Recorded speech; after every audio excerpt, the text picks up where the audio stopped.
We work on the big project for the production facility, and Access is the part of the project.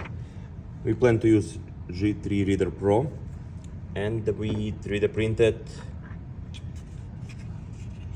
custom boxes. Looks like this.